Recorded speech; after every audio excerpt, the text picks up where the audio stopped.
जय हिंद। विलयन चैप्टर का ये तीसरा लेक्चर है और आज हम ये समझेंगे कि विलयन की मोलरता क्या होती है। इससे पहले विलयन की मोलरता क्या होती है यहाँ तक समझ चुके हैं।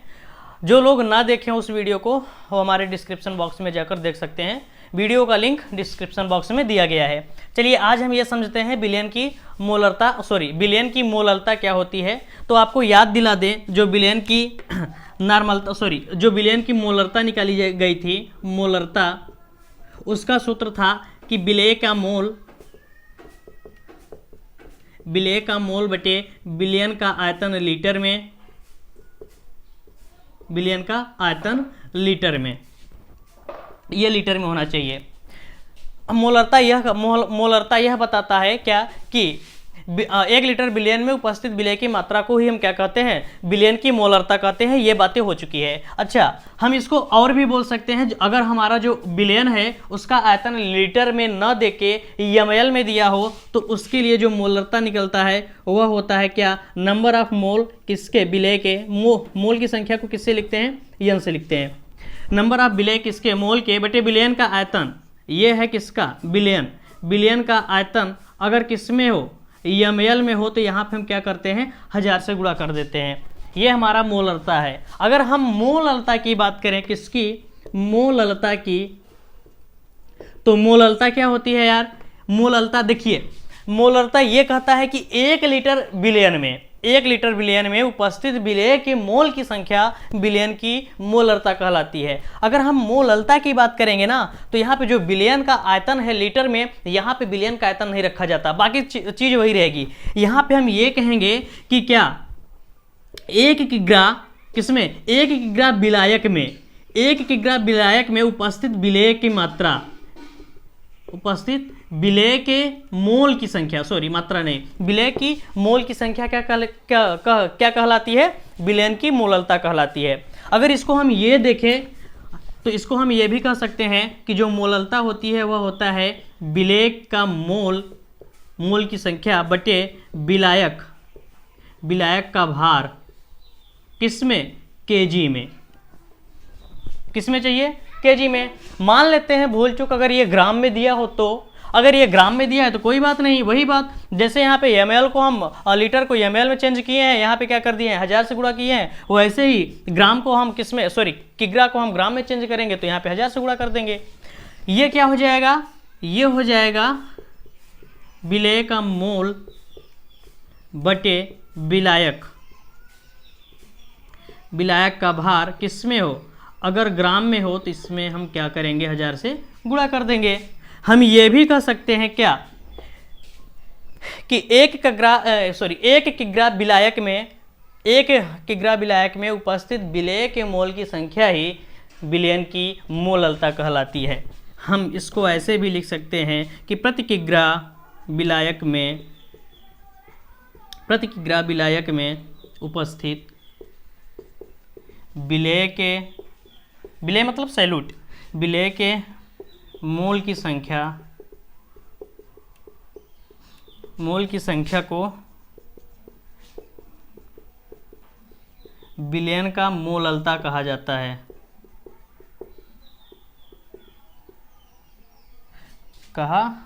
है।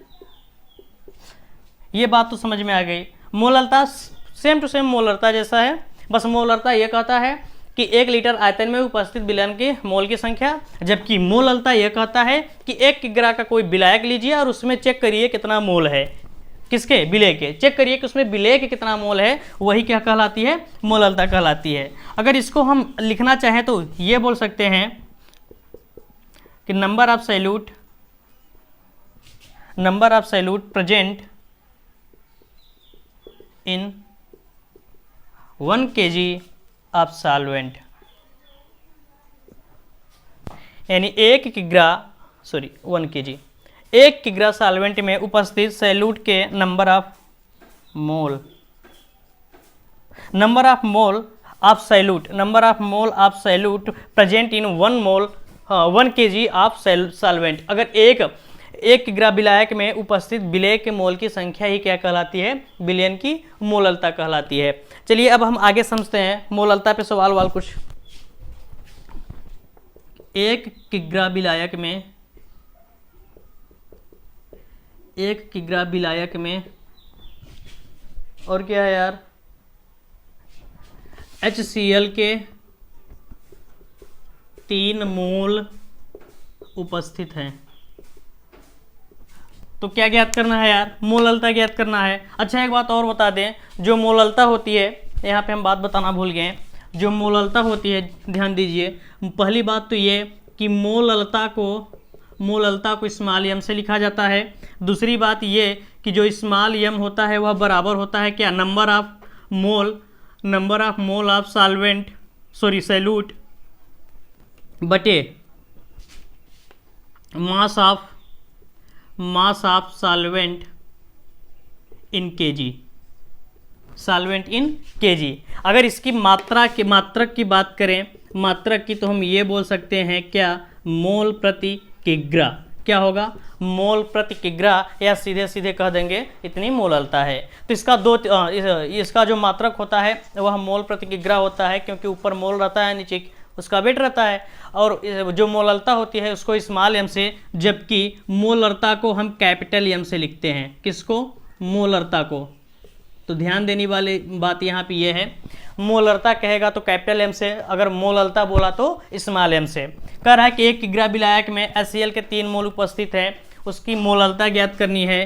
तो m बराबर क्या होता है, n विलेय, मतलब विलेय के मोल की संख्या बटे क्या होना चाहिए यार, मास किसका होना चाहिए, विलायक का द्रव्यमान किग्रा में। तो 1 किग्रा है, 1 किग्रा विलायक है, HCl का 3 मोल आ गया, कितनी, 3 मोल प्रति किग्रा, 3 मोल प्रति किग्रा। और चलिए इस पे सवाल देखते हैं। कह रहा है कि 100 ml, किसमें, 100 ग्राम, 100 ग्राम विलायक में, 100 ग्राम विलयन में, 100 ग्राम विलयन में 20 ग्राम NaOH उपस्थित है। मोललता ज्ञात करना है। क्या, मोललता कैसे निकालेंगे यार, मोललता ये कहता है कि विलेय का क्या होना चाहिए, मोल होना चाहिए। विलेय का मोल पता ही नहीं है, तो हम निकाल सकते हैं। मोल का सबसे बढ़िया सूत्र होता है मोल बराबर दिया भार बटे अणु भार। दिया भार कितना है यार, 20 ग्राम बटे, अच्छा मोल किसका निकाला जाता है, विलेय का, जो चीज़ घोली जाती है। भैया नहीं पूरा विलेय का मोल निकाल के बैठ जाओ, दिक्कत हो जाएगी। विलेय का मोल क्या होगा, सॉरी दिया भार कितना है, 20 ग्राम। अगर NaOH का हम अणुभार निकालेंगे तो 40 आएगा, आप लोग निकाल सकते हैं।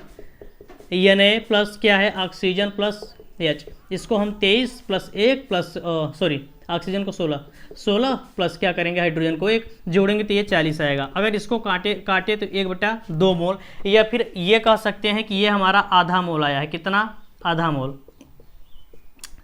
अब चलिए हम यम बराबर क्या होता है यार, विलेय का मोल, विलेय का मोल बटे विलायक का भार, विलायक का भार किसमें, अगर जो उसका मात्रा है वह केजी में है तो यहाँ पे केजी रखेंगे, यहाँ पे ग्राम में दिया है कोई दिक्कत नहीं, यहाँ पे ग्राम रखिए और यहाँ से क्या कर दीजिए, 1000 से गुणा कर दीजिए। अब निकालें विलेय का मोल कितना है, आधा मोल यानी 10.5, 1/2 रखते हैं, 1/2 पूरे के बटे। विलायक का भार देखिए, ये टोटल आपका विलयन का भार दिया है, क्या दिया है, विलयन। अगर विलयन 100 ग्राम है और उसमें जो विलेय है, विलेय जो चीज़ घुला है वह 20 ग्राम घुला है, तो आपका जो विलायक होगा वह कितना निकल के आएगा, 80 ग्राम। 100 में से 20 को घटा देंगे तो यहाँ पे करेंगे क्या, 80, उसके बाद यहाँ से कर देंगे क्या, 1000। ये हो जाएगा 1/2, 2 नीचे आ जाएगा, गुणे 80 गुणे यहाँ पे 1000। इससे ये कट गया और काटे 4 25 हम हो जाएगा और 4 दूना हो जाएगा। ये आपका कितना, 25/4। 25/4 अगर भाग दे कितना आएगा यार, 6.25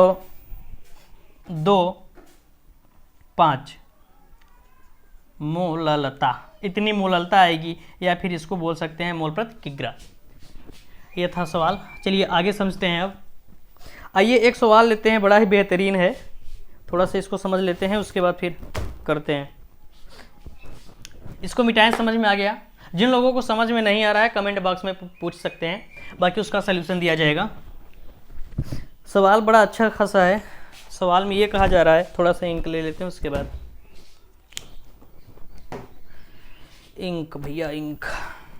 चलिए, सवाल में ये कहा जा रहा है कि if 0.85 gram of NH3 ammonia is dissolved in 100 ml of solution, find the molality of solution, यानी विलयन की मोललता ज्ञात करना है if density of solution is 1.2 gram प्रति ml। देखिए, सवाल में ये कह रहा है कि 100 ml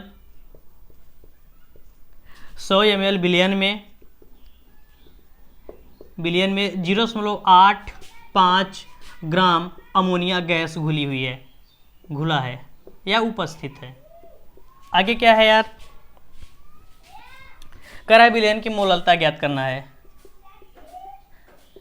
विलयन की मोललता ज्ञात करना है, कितना होगा यदि विलयन का जो घनत्व है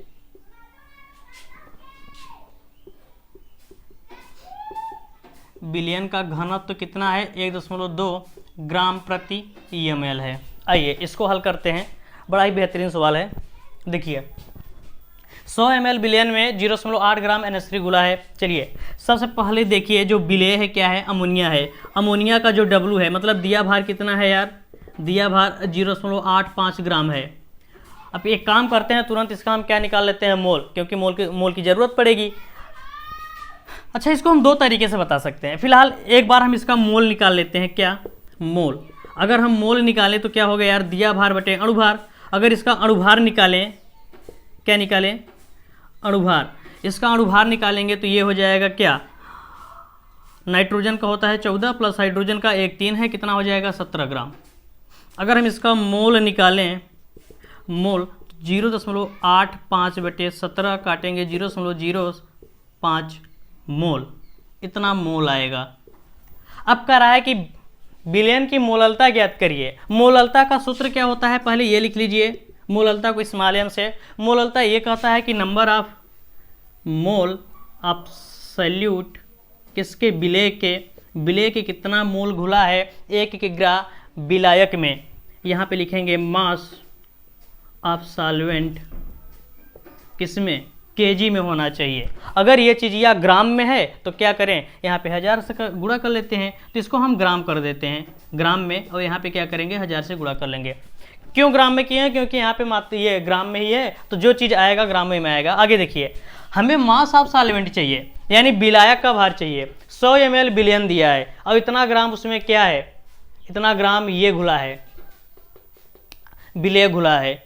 100 ml विलयन है, तो पहले ये पता करते हैं विलयन की मात्रा ग्राम में कितनी है, तभी तो क्या करेंगे, जो ग्राम में आएगा विलयन उसमें से विलेय घटा देंगे तो विलायक का ग्राम में मिल जाएगा। अब ये 100 ml में से हम इसको थोड़ी हटा लेंगे यार। कोई कहेगा 5 लीटर में से 2 किलो घटाओ, तो कैसे घटाओगे यार, नहीं घट पाएगा। यानी उनको एक मात्रक में क्या करना होगा, रखना होगा। तो हम ये कर लेते हैं क्या, जो विलयन का आयतन है, विलयन का आयतन कितना है 100 ml है। हम पहले इसका क्या निकाल लेते हैं, द्रव्यमान। द्रव्यमान किसका निकालेंगे यार, विलयन का। तो क्या हो जाएगा, द्रव्यमान क्या कहता है यार, द्रव्यमान को यम से लिखते हैं, रो इंटू वॉल्यूम, घनत्व गुणे आयतन। रो को, ये रो क्या है, घनत्व को बताता है, वॉल्यूम क्या है, आपका आयतन को भी बताता है। घनत्व कितना है विलयन का, विलयन का रखना है। विलयन का कितना है 1.2 ग्राम प्रति ml, 1.2 ग्राम प्रति का मतलब बटा होता है ml गुणे आयतन कितने में है यार विलयन का, 100 ml, 100 ml, ml से ml कट जाएगा, इसका गुणा इसमें करेंगे तो 120 ग्राम आएगा। कितना, 120 ग्राम किसका निकल गया, विलयन का। अब हमें क्या चाहिए, सॉल्वेंट, विलायक का चाहिए। तो विलायक का तो अब आराम से निकाल सकते हैं। विलायक का क्या होगा यार, विलायक का भार अगर निकालें, सीधे सीधे यही रख लेते हैं, यम बराबर मोल कितना है 0.05 बटे मास ऑफ सॉल्वेंट, कितना निकलेगा यार 120 ग्राम में से घटा देना है। कितना ग्राम घटाना है, ये आपका इतना 0.85 ग्राम, 0.85 ग्राम इतना घटा देंगे और गुणे क्या कर देंगे 1000 से, बाकी ये आ जाएगा 0.05 बटे, इसको घटाएंगे तो ये आएगा आपका 119.15 गुणे क्या हो जाएगा 1000। बाकी इसको आप हल कर सकते हैं, जितना आएगा वही क्या होगा आंसर इसका होगा।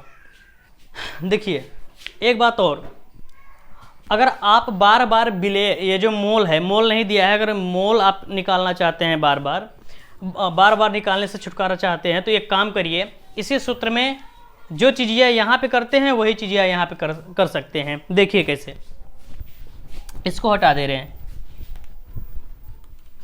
बस थोड़ी सी बात आपको याद रखना होगा, ये क्या, अगर हमें मोललता निकालना हो, मोललता, तो नंबर ऑफ विलेय मतलब मोल, विलेय का मोल बटे विलायक का भार, विलायक का भार केजी में, मान लेते हैं ग्राम में ही, कोई दिक्कत नहीं, ग्राम में, तो यहाँ से क्या होगा, 1000 से गुणा रहेगा। अब देखिए विलेय का मोल क्या कहता है यार, दिया भार बटे अणु भार, यानी W बटे अणु, अणु को मॉलिक्यूलर वेट पूरे का बटे क्या हो जाएगा यार, ये हो जाएगा आपका विलायक का भार।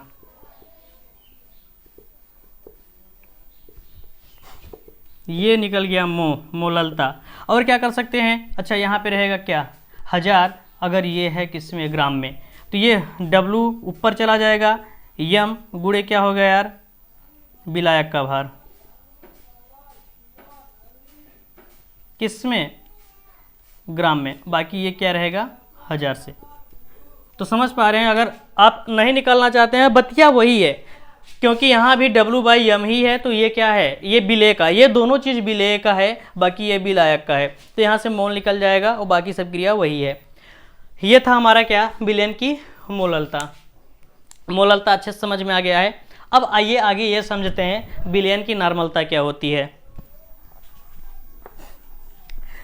चलिए यार, अब हम बात करते हैं नॉर्मलता की। नॉर्मलता क्या होती है, नॉर्मलता, या इसको कहते हैं नॉर्मलिटी। आपको बताया गया है जो मोलरता होती है वह क्या होता है यार, जो मोलरता होती है वह कहता है number of salute, number of mole of salute, यानी विलेय के मोल की संख्या बटे विलयन का आयतन भी, किसमें, ये बस याद रखना है, ये विलेय होगा, ये हमारा क्या होगा, विलयन होगा।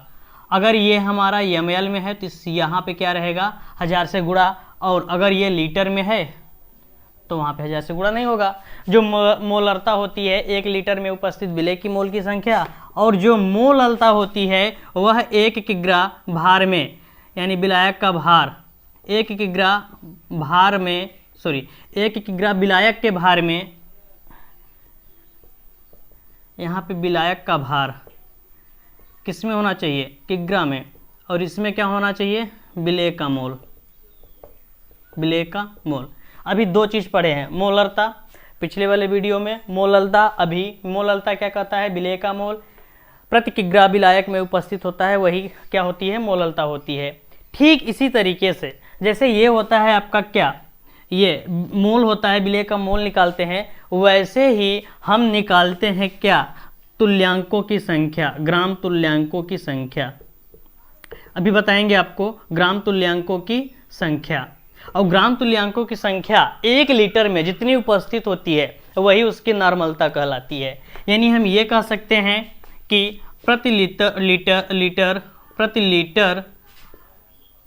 बिलियन में, प्रति लीटर बिलियन में उपस्थित विलेय के ग्राम तुल्यांकों की संख्या, ग्राम तुल्यांकों की संख्या को बिलियन की नॉर्मलता कही जाती है, नॉर्मलता कही जाती है। किसके सापेक्ष निकाल रहे हैं यार, 1 लीटर के सापेक्ष। तो यहाँ पे क्या होगा, बिलियन का आयतन किसमें, लीटर में। क्या चाहिए हमें, ग्राम तुल्यांकों की संख्या, नंबर ऑफ ग्राम तुल्यांक। यही होता है आपका नॉर्मलता, और नॉर्मलता को कैपिटल एन से लिखा जाता है। किससे लिखा जाता है, कैपिटल एन से। अगर इसका मात्रक की बात करें तो ग्राम तुल्यांक प्रति लीटर, ग्राम तुल्यांक प्रति क्या हो जाएगा, लीटर हो जाएगा। और नहीं तो इसको सीधे जैसे मोलरता को मोलर कहा जाता है, वैसे ही नॉर्मलता को उतना नॉर्मल बोल दिया जाएगा। तो तो ये था हमारा नॉर्मलता। आइए थोड़ा सा समझ लेते हैं ये ग्राम तुल्यांक कैसे निकाला जाता है इसके बारे में, उसके बाद फिर नॉर्मलता पे क्या करेंगे, सवाल को हल करेंगे। नॉर्मलता समझ में आ गया, जैसे एक लीटर विलयन में उपस्थित विलय के मोल की संख्या या फिर 1 किग्रा विलायक में उपस्थित विलय के मोल की संख्या से ये मोलरता और मोललता निकालते हैं। ठीक उसी तरीके से विलयन का भार आयतन में होना चाहिए, सॉरी विलयन का लीटर आयतन में, यानी 1 लीटर आयतन में उपस्थित ग्राम तुल्यांक की संख्या से हम क्या दिखाते हैं, नॉर्मलता दिखाते हैं। अब नॉर्मलता में ये जो ग्राम तुल्यांक होता है कैसे हल किया जाता है, इस पे क्या करेंगे, सवाल को हल करेंगे। बोले स्वाहा। आइए अब देखते हैं सवाल को।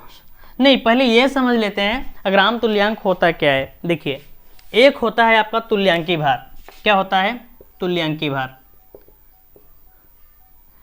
तुल्यांकी भार, तुल्यांकी भार बराबर होता है क्या, जो तुल्यांकी भार होता है वह होता है अणुभार बटे संयोजकता। संयोजकता अणुभार बोले या फिर परमाणु भार बोले, बाकी एक से ही क्या निकाल लेंगे, एक ही सूत्र से क्या करेंगे, निकाल लेंगे। जैसे अगर हम एक सवाल की बात करें, बोलिए कि एल्युमिनियम की संयोजकता कितनी होती है, सॉरी एल्युमिनियम का तुल्यांकी भार, एल्युमिनियम का तुल्यांकी भार कितना होगा, तो एल्युमिनियम का परमाणु भार कितना होता है, 27, और ये इसकी संयोजकता कितनी होती है, 3, काटेंगे कितना आएगा, 9 क्या आ गया, इसका तुल्यांकी भार, किसका, एल्युमिनियम का। अगर हम ऐसे ही बात करें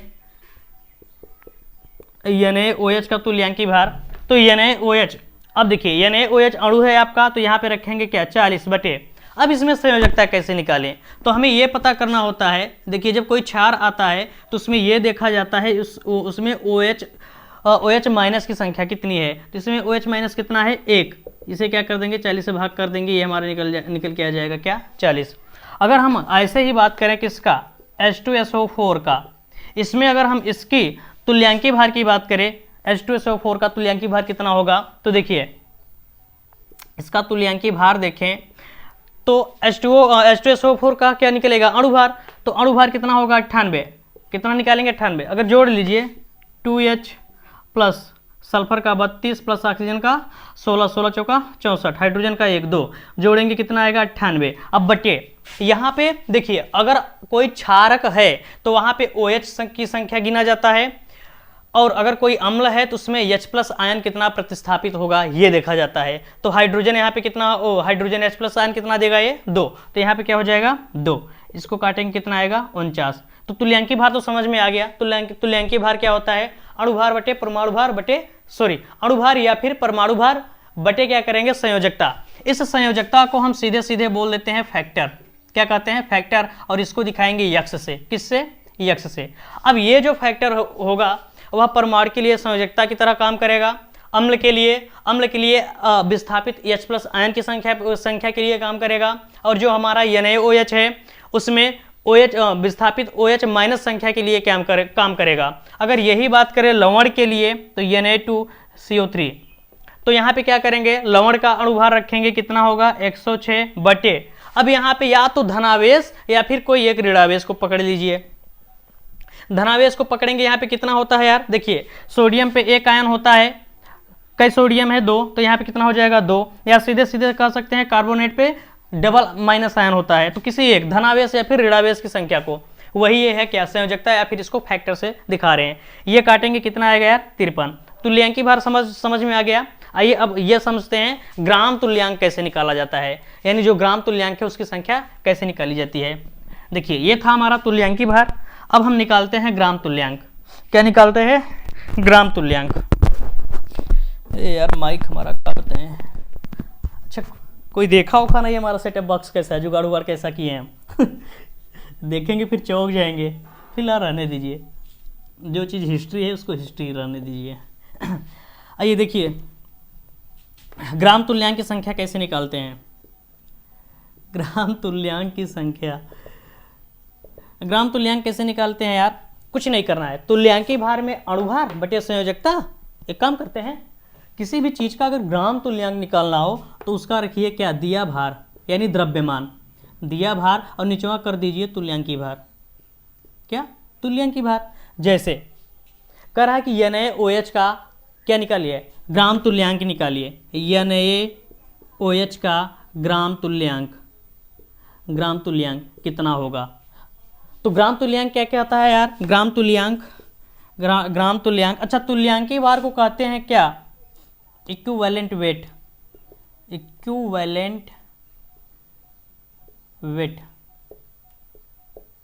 और ग्राम तुल्यांक को क्या कहते हैं यार, ग्राम इक्विवेलेंट।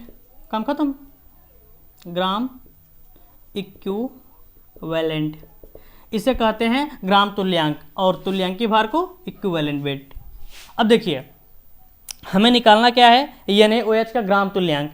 NaOH का ग्राम तुल्यांक कितना होगा, एक मिनट।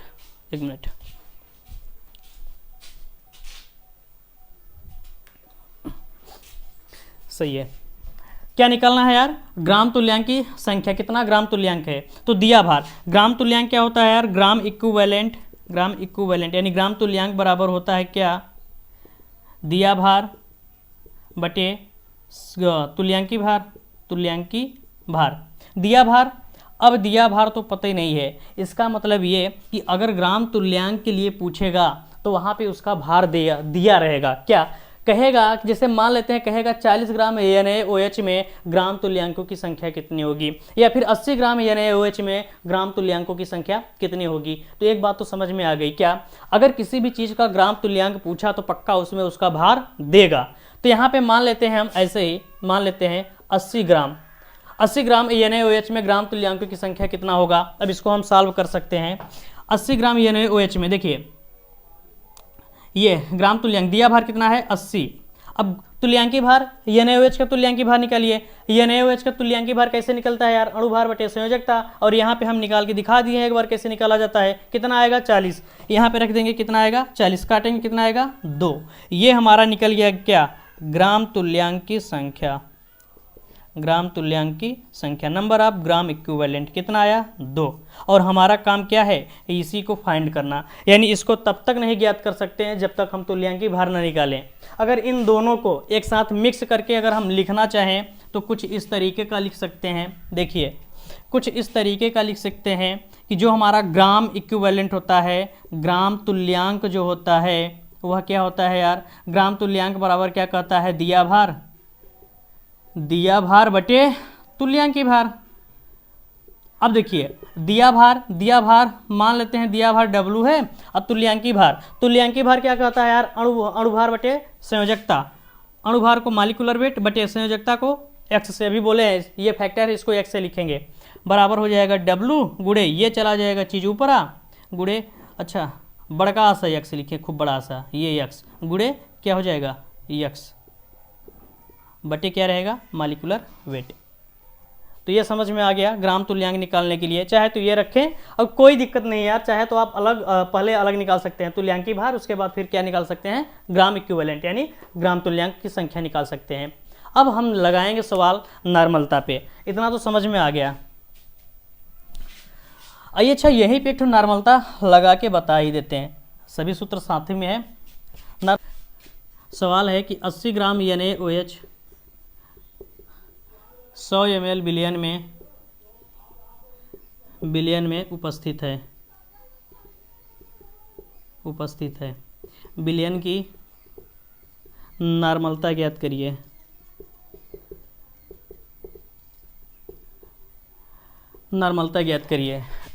नॉर्मलता का सूत्र क्या होता है यार, N बराबर विलेय के क्या, ग्राम तुल्यांकों की संख्या यानी ग्राम इक्विवेलेंट बटे सॉल्यूशन, हाँ वॉल्यूम ऑफ सॉल्यूशन किस में, ml में, तो यहाँ पे 1000 से गुणा हो जाएगा। वॉल्यूम ऑफ सॉल्यूशन है, ये सॉल्यूशन है, थोड़ा सा मिस्टेक हो जाता है यार। अब देखिए ग्राम इक्विवेलेंट कैसे निकालेंगे, ग्राम इक्विवेलेंट निकालने का तरीका यही है। ग्राम इक्विवेलेंट 80 ग्राम NaOH का कैसे निकालेंगे, अभी आपको निकाल के बताया गया है। सबसे पहले NaOH का तुल्यांकी भार निकालेंगे। अब NaOH का तुल्यांकी भार यहाँ पे कैसे निकाला गया है इसको हम जान चुके हैं। अब कह रहा है कि इसका किसका, विलेय का क्या निकालना है, ग्राम इक्विवेलेंट। तो ग्राम इक्विवेलेंट कैसे निकाला जाता है, इधर ग्राम इक्विवेलेंट कहाँ गया, अच्छा ग्राम इक्विवेलेंट अभी वहाँ पे निकाल के दिखाए थे। उसके बाद कह रहा है कि जब ग्राम इक्विवेलेंट निकल जाए तब हमें नॉर्मलता निकालना है। तो यहाँ पे नॉर्मलता बराबर क्या हो जाएगा यार, नॉर्मलता बराबर ग्राम इक्विवेलेंट अगर निकालेंगे, तभी निकाले थे ग्राम इक्विवेलेंट।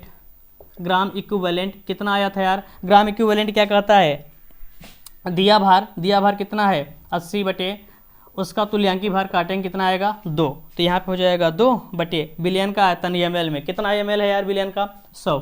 यहाँ पे रखेंगे 100 रहेगा और गुणा करेंगे यहाँ से 1000 से, 2 0 से 2 0 कितना निकल के आ गया 20 नॉर्मल, या फिर ग्राम तुल्यांक प्रति लीटर, सीधे सीधे 20 नॉर्मल बोल देंगे। नॉर्मलता निकालने के लिए आपको 2 चीज़ आना चाहिए, एक तुल्यांकी भार, दूसरा ग्राम तुल्यांक कैसे निकाला जाता है। आइए इस पर एक और सवाल लगा लेते हैं। चलिए एक सवाल और हल करते हैं इस पर। चलिए सवाल है कुछ इस तरीके का, 0.98 ग्राम H2SO4 500 ml बिलियन में उपस्थित है। यही बात 500 ml उपस्थित कह रहा है कि नॉर्मलता ज्ञात करिए। बड़ा आसान है यार, अब तो सवाल आप ऐसे हलवा की तरह कर लेंगे। चलिए कितना कितना दिया है, पहले सबसे पहले नॉर्मलता का सूत्र लिख लेते हैं। नॉर्मलता बराबर क्या होता है यार, ग्राम तुल्यांक की संख्या, किसका, विलेय का चाहिए, ग्राम तुल्यांक, आधा इंग्लिश आधा हिंदी, अरे वाह क्या बात है। निचवा कहाँ होना चाहिए यार, बाकी निचवा क्या होना चाहिए, यहाँ पे बिलियन का आयतन, बिलियन का आयतन किस में होना चाहिए, लीटर में, ना एमएल में, क्योंकि यहाँ पे एमएल दे रखा है। तो यहाँ पे हम क्या करेंगे, एमएल रखेंगे और यहाँ पे 1000 से गुणा कर देंगे, बोले स्वाहा। अब ग्राम तुल्यांक कैसे निकाला जाता है यार, आपको बताया गया है, जो ग्राम तुल्यांक होता है वह दिया भार बटे क्या होना चाहिए, तुल्यांकी भार। तो यहाँ पे हम रखेंगे ग्राम इक्विवेलेंट बराबर क्या होगा यार, डब्लू, दिया भार को डब्लू से लिख देते हैं, बटे क्या होगा यार, तुल्यांकी भार, तुल्यांकी भार। अब दिया भार कितना है यार, पहले तुल्यांकी भार निकाल लेते हैं। तुल्यांकी भार H2SO4 का तुल्यांकी भार कैसे निकाला जाता है यार, H2SO4 का तुल्यांकी भार ये कहता है कि परमाणु भार या फिर अणु भार, इसका अणु भार कितना होगा 98 बटे करेंगे कितना H+ आयन देगा यार, ये H+ आयन हमारा 2, यहाँ से 2 H+ आयन प्रतिस्थापित करेगा। जब 2 H+ आयन प्रतिस्थापित करेगा, इसको काटेंगे कितना आएगा 49 क्या आएगा, तुल्यांकी भार आएगा। अच्छा तुल्यांकी भार का कोई मात्रक नहीं होता, याद रखना, तुल्यांकी भार का कोई मात्रक नहीं होता, इसको लिखा जाता है ग्राम तुल्यांक से, और वही ग्राम तुल्यांक यहाँ निकाल रहे हैं। अब क्या होगा यार, नॉर्मलता, अच्छा ग्राम इक्विवेलेंट अभी नहीं निकला, कोई दिक्कत नहीं, कितना भार दिया है 0.98 बटे तुल्यांकी भार कितना होगा, तुल्यांकी भार अभी निकाले हैं 49। अब इसको अगर हम काटे पीटेंगे तो कितना आएगा 0.02, बोले स्वाहा, ये हमारा क्या आ गया ग्राम इक्विवेलेंट। अब तो यहाँ पे कर सकते हैं यार, बिल्कुल आसान है, कितना है यार 0.02 ग्राम इक्विवेलेंट बटे बिलियन का आयतन, एमएल में कितना एमएल है 500 एमएल है, कितने गुणा से 1000 से गुणा करेंगे, ये इससे कटा कितना आया 2, और इधर का इधर करेंगे 0.04 नॉर्मल, बोले हाँ, ये आ गया क्या हमारा आंसर। अब बताएं, एक बात बताएं, कहो तो बता ही दें। आइए हम कह रहे हैं काहे अलग अलग करोगे सबको, एक ही में मिक्स करके काहे न कर लें, बढ़िया रहेगा। अब किसी को भूख लगी हो और वो सब्जी चावल सब चाहता हो तो क्या करेगा, टहरी डालेगा। टहरी क्या होता है, चावल में क्या करता है, मस्त VIP एकदम तड़का उड़का देता है, आलू हम पनीर वगैरह सब पनीर वगैरह डाल के, हाँ चिकन भी डाल देते हैं उसी में छी। आगे देखते हैं, नॉर्मलता को यन से ग्राम तुल्यांक ग्राम इक्विवेलेंट की संख्या, नंबर आप लिख देते हैं, नंबर ऑफ ग्राम इक्विवेलेंट बटे क्या होना चाहिए, ये लीटर में, ये ml में कर लेते हैं, ये ml में गुणे 100। बाकी सभी लोग समझदार हो गए हैं। ये जो आयतन है किसका है, बिलियन का है, ना कि विलेय का। देखिए नॉर्मलता बराबर, अब ग्राम तुल्यांक कैसे निकाला जाता है, ग्राम तुल्यांक दिया भार W बटे क्या, इक्विवेलेंट वेट को कहते हैं तुल्यांकी भार। अब पूरे का बटे, देखिए ये जो बराबर लगा था वॉल्यूम के नीचे था तो यहाँ पे बराबर लगाएंगे, यहाँ पे करेंगे, ये वॉल्यूम के नीचे करें, इसके सामने का था तो यहाँ पे क्या हो जाएगा, ml गुणे क्या कर देंगे 1000। और क्या कर सकते हैं यार, अब एक चीज़ और, ये तुल्यांकी भार कैसे निकलता है, तुल्यांकी भार परमाणु भार बटे संयोजकता, और संयोजकता को हम किससे, फैक्टर से, काम खत्म। यन, अच्छा एक बात, पहले इसको उठा के यहाँ पर रख लेते हैं, नहीं बड़ा दिक्कत करेगा। यन बराबर दिया भार विलेय का बटे तुल्यांकी भार, इक्विवेलेंट वेट, इक्विवेलेंट वेट अब समझ जाएंगे, इक्विवेलेंट वेट गुणे, अच्छा इक्यू कर दें, इक्विवेलेंट वेट गुणे क्या है यार, भी ml में, भी ml में यहाँ पे क्या रहेगा 1000। अब इक्विवेलेंट वेट को हम भी और तोड़ सकते हैं, n बराबर दिया भार W बटे इक्विवेलेंट वेट की जगह यानी तुल्यांकी भार की जगह पे क्या रख सकते हैं, परमाणु भार, परमाणु भार को m से बटे संयोजकता फैक्टर है, आ गया फैक्टर, फैक्टर को x से गुणे भी ml में इंटू 1000।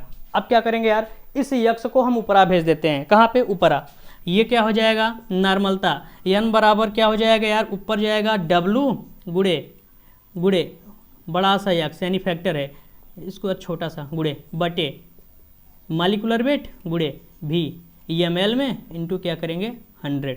ये हमारा बन गया मस्त बढ़िया सा सूत्र नॉर्मलता का। कहाँ छुप रहे हो बच्चू, क्या बन गया, नॉर्मलता का सूत्र। अब इस सूत्र की सहायता से देखिए, जो इधर इधर दो चीज ज्ञात किए हैं, इसको ना ज्ञात करके सीधे निकाल सकते हैं, कैसे, देखते रहिए।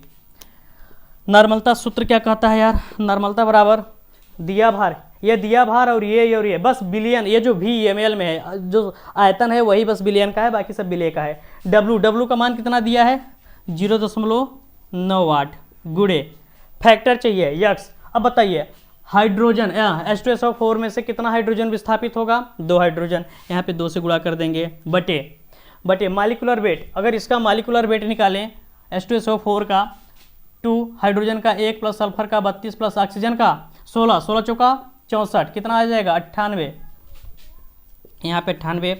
बिलियन का आयतन कितना दिया है 500 गुणे कर देंगे 1000, इससे ये कट जाएगा, इससे काटेंगे 0.1 आएगा, और अच्छा ये 2 हो जाएगा, इससे काटेंगे 0.01 आएगा, 2 दूना 4, नॉर्मलता बराबर कितना आ गया 0.04 नॉर्मल। कितना आसान था। बाकी सूत्र तो दोनों याद करना पड़ेगा, सूत्र दोनों याद रहना पड़ेगा, बिना सूत्र के तो नहीं हो पाएगा।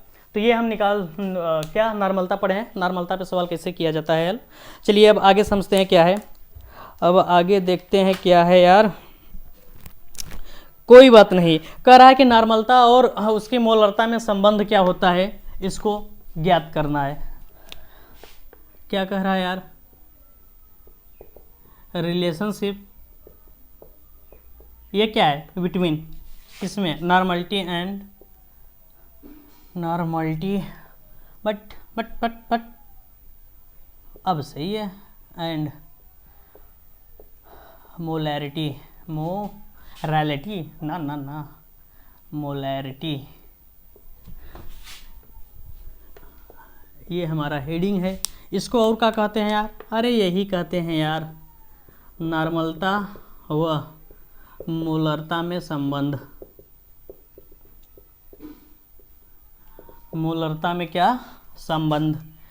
चलिए आपको पता होना चाहिए सूत्र, नॉर्मलता n बराबर दिया भार विलेय का बटे भी ml में ना लीटर में रखिए, यहाँ पे 1000 से क्या गुणा करेंगे, दिया भार नहीं होता पगला, ग्राम equivalent, number of gram equivalent, number of gram equivalent, सही है। और बाकी यहाँ पे भी किस में होना चाहिए, लीटर में। अगर हम मोलरता की बात करें, m बराबर विलेय का मोल n बटे, ये भी विलेय की बात हो रही है, याद रखना क्योंकि भी काटे पीटेंगे बहुत, ये भी विलेय की ही बात हो रही है, विलेय की बटे यहाँ पे क्या होगा बिलियन का लीटर में। मान लेते हैं समीकरण 1, मान लेते हैं समीकरण 2।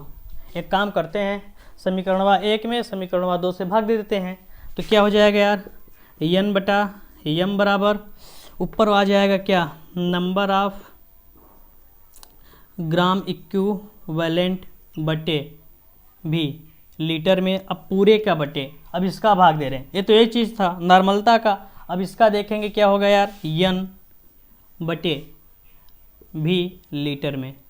अच्छा ये भी बिले, ये भी बिले, लेकिन ये जो है बिलियन का है, ये भी बिलियन का है, तो पक्का इसको मार देंगे, धज्जिया उधड़ जाएगी इसकी। आइए अब इधर देखते हैं, यन बटे यम, यन बटे यम बराबर होगा number of gram equivalent, number of gram मतलब ग्राम तुल्यांकों की संख्या, इक्विवेलेंट, इक्विवेलेंट बटा निचवा का बचा है यार मोल, मोल याद रखना दोनों विलेय के हैं, किसके, विलेय के हैं। आगे देखिए यन बटे यम बराबर, वही बात ग्राम तुल्यांकों की संख्या कैसे निकालते हैं यार, दिया भार, दिया भार को क्या कहते हैं, डब्लू बटे परमाणु भार, ना ना ना तुल्यांकी भार, इसको कहते हैं क्या, इक्विवेलेंट वेट, इक्विवेलेंट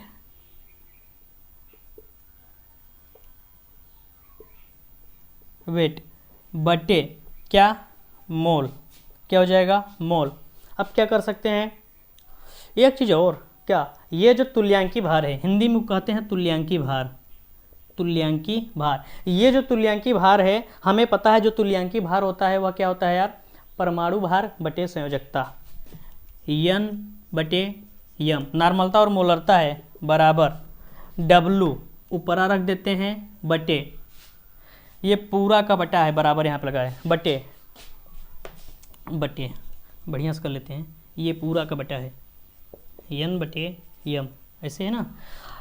तुल्यांकी भार क्या होता है यार, तुल्यांकी भार होता है मॉलिक्यूलर वेट बटे संयोजकता यानी फैक्टर यक्स बटे पूरा का क्या है यन, यम बटे एक्स इसके जगह पे रखे हैं, डब्लू क्या है ऊपरा वाला है, यन मोल है। और क्या कर सकते हैं, आइए इधर देखते हैं। अब देखिए यन बटा यम बराबर नॉर्मलता बटे मोलरता बराबर डब्लू बटा मॉलिक्यूलर वेट। अच्छा एक मिनट, ये पूरा चीजवा आ जाएगा नीचे, ये पूरा चीजवा आ जाएगा नीचे, क्या होगा यार, यम है बटा क्या है, यक्स है। अच्छा ये यम एक मत समझना यार, ये मॉलिक्यूलर वेट है विलेय का, गुड़े क्या है यार, ये पूरा चीजवा इसके आ जाएगा यहाँ पे, तो यहाँ हो जाएगा मोल। एक काम और करें, यक्स को भेज देते हैं ऊपर, अब यन बटा यम बराबर डब्लू गुड़े फैक्टर यक्स, अम्ल क्षारक लवण जो भी हो, गुड़े क्या होगा यार, यम इंटू यन। आपको पता है क्या, जो मोल होता है यन वह दिया भार बटे क्या होता है, अणु भार, दिया भार को डब्लू, अणु भार को यम। कुछ मिल रहा है क्या, डब्लू बटा यम, डब्लू बटा यम।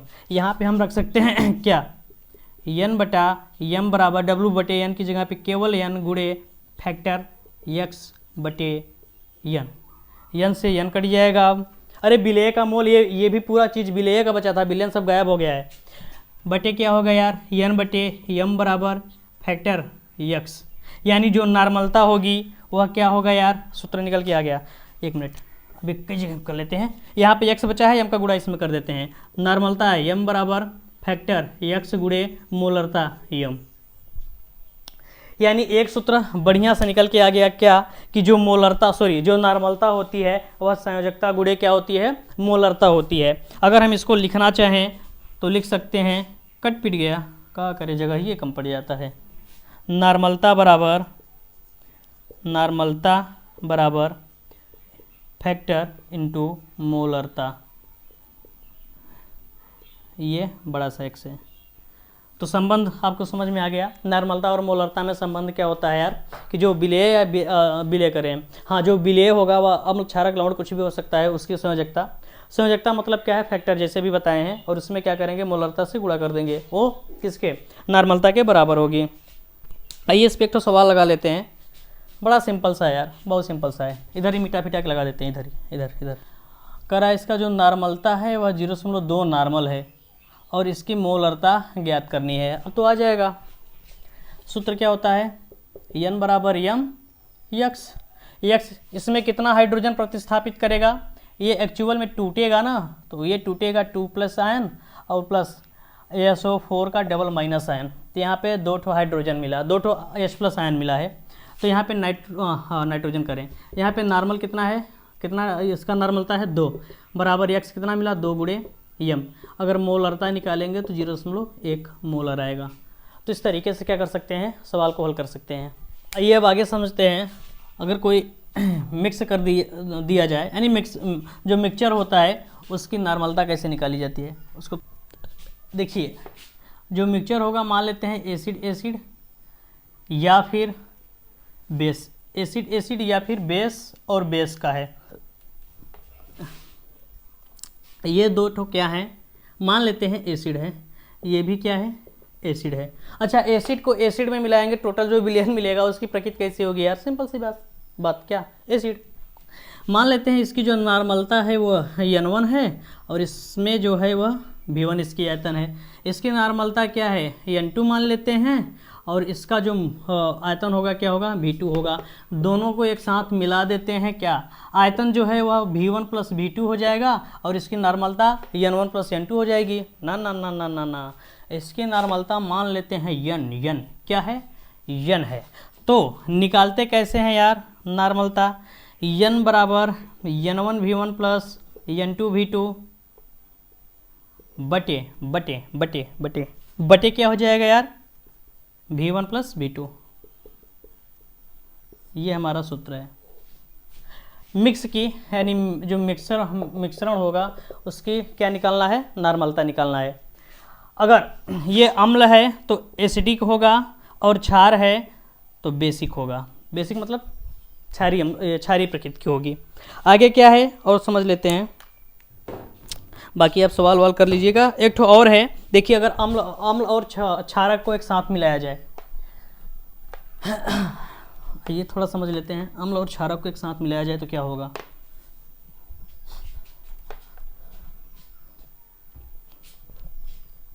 देखिए ये मान लेते हैं कोई एसिड है, क्या है एसिड, तो इसकी नॉर्मलता Na मान लेते हैं, इसका जो आयतन है Va, एसिड का आयतन और एसिड की नॉर्मलता है। इसमें कोई मिलाया जा रहा है क्या बेस, इसकी जो नॉर्मलता है वह Nb मान लेते हैं और इसका जो आयतन है वह Vb मान लेते हैं। देखिए जब दोनों को एक साथ मिलाएंगे तो आयतन तो पक्का जुड़ जाएगा। आयतन हमारा क्या हो जाएगा, आयतन हो जाएगा Va + Vb। लेकिन इसका जो मिक्स का वो होगा नॉर्मलता होगा, मिश्रण की नॉर्मलता निकलेगी, वह क्या होगी। तो देखिए मिश्रण की जो नॉर्मलता निकाली जाती है ऐसे में कहा जाता है Na Va different Nb Vb बटे Va + Vb। अब कोई पूछेगा इसकी प्रकृति कैसी होनी चाहिए, तो देखिए यदि Na Va ज़्यादा हुआ किससे, Nb Vb से, तो कैसा होगा अम्लीय होगा, यानी अम्ल की मात्रा उसमें ज़्यादा है, अम्लीय होगा। और अगर Nb और Vb ज़्यादा हुआ किससे, Na Va से, तो वो कैसा होना चाहिए, क्षारीय होना चाहिए। और अगर कभी कभी भूल से Na Va बराबर हो गया किसके, Nb Vb के, तो ये उदासीन हो जाएगा। क्या हो जाएगा, उदासीन। मतलब ये पूरा क्या हो जाएगा, लवणी हो जाएगा वो सॉल्यूशन। अगर क्षार अम्ल की मात्रा ज़्यादा है तो अम्लीय, मतलब Na भी गुणा करने से और Nb भी गुणा करने से अगर ज़्यादा आ रहा है ये Na भी से, तो वो क्षारीय। तो ये हमारा था क्या, मिक्सचर का क्या नॉर्मलता कैसे निकाला जाता है। दोनों को यहाँ पे इसमें जो ज़्यादा होगा उसमें से क्या करेंगे, घटा देंगे। आई होप ये वीडियो आप लोगों को समझ में आया होगा। अब हम अगले लेक्चर में ये समझेंगे हमारा जो वाष्प दाब होता है, वेपर प्रेशर होता है, वो क्या होता है, उसको क्या करेंगे, अच्छे से अध्ययन करेंगे। तब तक के लिए जय हिंद जय भारत।